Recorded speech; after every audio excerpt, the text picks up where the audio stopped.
Hello everyone, कैसे हो आप सभी।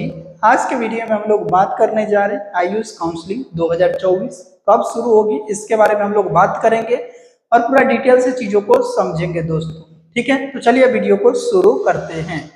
दोस्तों, आयुष काउंसलिंग 2024 जो नीट मार्क्स के बिहाफ पर होती है, आप सबको पता है। इसमें दो तरह की काउंसलिंग होती है, एक AA CCC कंडक्ट करती है ऑल इंडिया कोटे के लिए, और एक सेपरेट स्टेट कंडक्ट करती है, जैसे बिहार अलग करती है, यूपी अलग करती है, गुजरात। टोटल जो 28 स्टेट है वो सारे स्टेट जो है अलग अलग कंडक्ट करती है।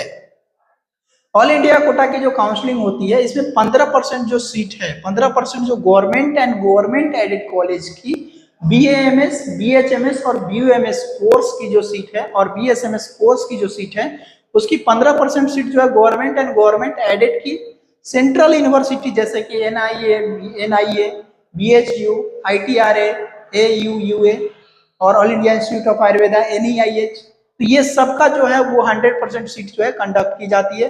फिर डीम्ड यूनिवर्सिटी की 100% सीट जो है वो AA CCC काउंसलिंग के द्वारा कंडक्ट की जाती है।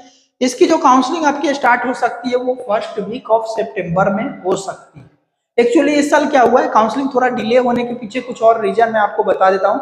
एक तो नीट का जो डिसीजन है वो अभी तक कोर्ट में चल रहा है, 18 को फिर डिसीजन आने वाली है, सुनवाई है, 18 को फिर डिसीजन आने वाली है। क्या डिसीजन आएगी पता नहीं, पहली चीज। दूसरी चीज, NCISM की जो इंस्पेक्शन की जो प्रोसेस है वो इस साल 3 फेज में किया जा रहा है, पहले 2 फेज में फिर 3 फेज में। तो जिस वजह से अभी भी कई सारे कॉलेजेस की परमिशंस नहीं आई है, मेजोरिटी ऑफ गवर्नमेंट और प्राइवेट कॉलेज की परमिशन नहीं आई है। लास्ट ईयर इस समय तक के फर्स्ट लिस्ट जो है वो परमिशन की आ गई थी। मेजोरिटी ऑफ 25% अभी तक कॉलेज जो है, सिर्फ 25% कॉलेज को अभी तक अप्रूवल मिला है, बाकी कॉलेज में री इंस्पेक्शन चल रहा है। तो होपफुली उम्मीद है कि इस पूरे महीना आपको लग रहा है कि और अगले महीने में 15 अगस्त तक के होपफुली इंस्पेक्शन का ही प्रोसेस चलेगा। उसके बाद फिर टेंडर निकलेगी, टेंडर निकलने के बाद फिर काउंसलिंग कंडक्टिंग कमेटी होगी, स्टेट की अलग, ऑल इंडिया की अलग, फिर डिसाइड होगी। तो होपफुली आपका जो है सितंबर फर्स्ट वीक में ऑल इंडिया कोटे की जो AA CCC की काउंसलिंग है वो शुरू हो सकती है, उम्मीद है दोस्तों। बाकी चेंज हो सकती है, एक हमारा एक अंदाजा मैं आप सबको बता रहा हूँ। स्टेट काउंसलिंग की बात करें तो 85% गवर्नमेंट कोटे की सीट और 100% प्राइवेट कोटे की जो सीट है उसकी काउंसलिंग होगी। और ये जो काउंसलिंग कंडक्ट की जाएगी वो सेकेंड वीक ऑफ सितंबर या थर्ड वीक ऑफ सितंबर में शुरू होगी।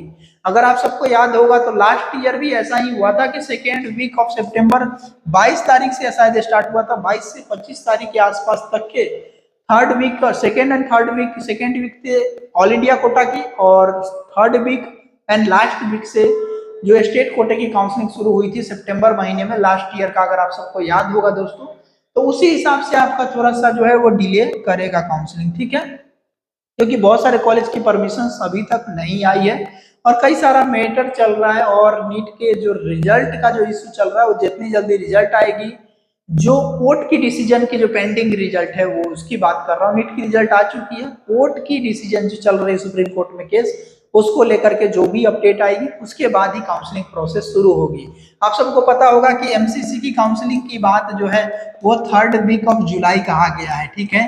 थर्ड वीक ऑफ जुलाई से अगर आप जोड़ो तो 45 डेज कम से कम लगने वाले हैं, 45 दिन का कम से कम समय लगता है MCC काउंसलिंग कंप्लीट होने में।